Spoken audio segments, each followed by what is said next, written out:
ever wondered why opening nuclear power plants is debatable?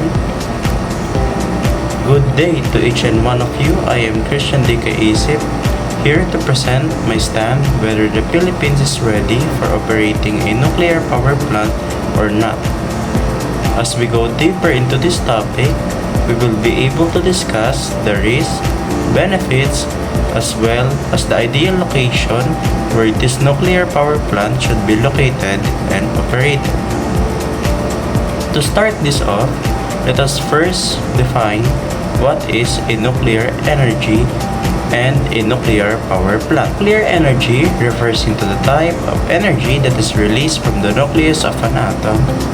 In the production of nuclear energy, there includes the two processes. And this process is by means of nuclear fission or by nuclear fusion. A nuclear power plant is a type of power plant that generates electricity through the use of nuclear energy.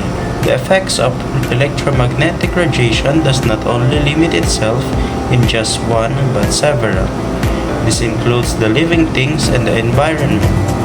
Nuclear power plants primarily emit ionizing radiation such as gamma rays, which are very harmful not only to the living things but also for the environment. Any kind of exposure in this type of radiation could affect the living things through causing cellular damage, potentially leading into cancer, nausea, vomiting, fatigue, hair loss, genetic mutations, and even death. Its impact into the environment is not something that we should not taken care of. Going back in time where the Fukushima and Chernobyl nuclear power plant accident commenced, the air, soil, water, and ecosystems were affected. Now, let us answer the question, is the Philippines ready for operating a nuclear power plant? Based on my own perspective, no, considering the three factors and risks of it: environmental, human safety, and financial aspect. In the environmental aspect, we should remember that the geographical location of the Philippines is located in the Pacific Ring of Fire, which comprises of lineup of active volcanoes. And this vast amount of volcanoes increases the chance to trigger earthquakes, which would then significantly affect the country's power plant later on. By means of human safety, constructing or opening a nuclear power plant is also at risk, given that its underlying health effects into humans like cellular damage, cancer, genetic mutations, and developmental problems, and lastly, financial aspect. Before we proceed into opening or constructing a nuclear power plant, let us first reflect if our country is financially capable to build and maintain such project. Besides of our country's debt is the lack of budget and corruption. And these factors contribute in increasing the risk of improper operation and could potentially lead into a serious consequences. As these risks like the environmental impact, human health and safety definitely has more impact into our economy through the ecosystem's damages and population decrease compared into sustainability of the energy as well as the independence of having the source of energy. With this being said, I would like to give emphasis on the morality of an individual or each and every one of us to bear witness to the truth as Jesus Christ teaches us. Opening or constructing a power plant here in the Philippines does not only poses risks, because it also has its own benefits not only for the country itself but also for its citizens. But before I proceed, you may be wondering why I include the benefits of using nuclear power plant as one of the source of energy here in the Philippines. The reason is that my goal in this speech was to be objective through looking on both sides of an argument. Now, let us go back into the benefits of nuclear power plants here in the Philippines.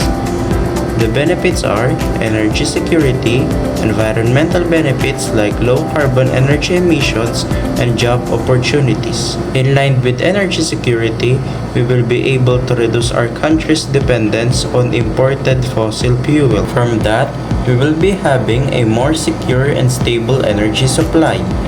In terms of environmental benefits, this includes low carbon energy emissions because of how a nuclear power is characterized by a clean energy source with minimal greenhouse gas emissions. Additionally, it is an alternative energy source that acts as a sustainable long-term solution in resolving the Philippines' crisis on electricity. And lastly, job opportunities. There is a certain kind of opportunity that awaits for the skilled workers, as the opening or constructing this type of power plant requires expertise and knowledge in order for it to be constructed. The ideal location for constructing a nuclear power plant here in the Philippines is located in Palawan and Mindanao. Palawan is considered to be ideal location for construction of a nuclear power plant due to its distance from major fault lines. As stated by the Philippine Nuclear Institute or PNRI, highlights that Palawan as the best candidate for the location of the construction of nuclear power plant here in the Philippines. In Mindanao, not only does this region is expected to face energy shortages, but also it offers available land for nuclear power plant construction and development. In accordance with Gerardo Arguisa Jr., the chairman of the Nuclear Energy Program Interagency Committee or NEP-IAC, noted that Mindanao is among areas that is being evaluated for nuclear power sites. To sum it all up, the use of nuclear energy as the primary source of energy is no wonder a good idea. Not only does it help our country, it is also beneficial to us. But let us reflect into our country's economic status as of now.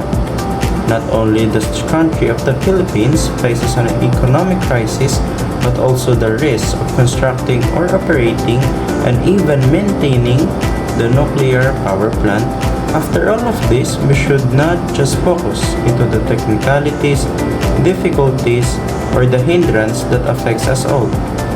Like the construction of nuclear power plant, it is also crucial to reflect in every actions that we are going to make, to ensure that each and every one of us will not be at risk in taking actions into our decisions. Let us accept the truth that each and one of us makes a mistake when doing a self-reliance decision. What matters is that we are trying to do our best not to harm people's physical and mental health.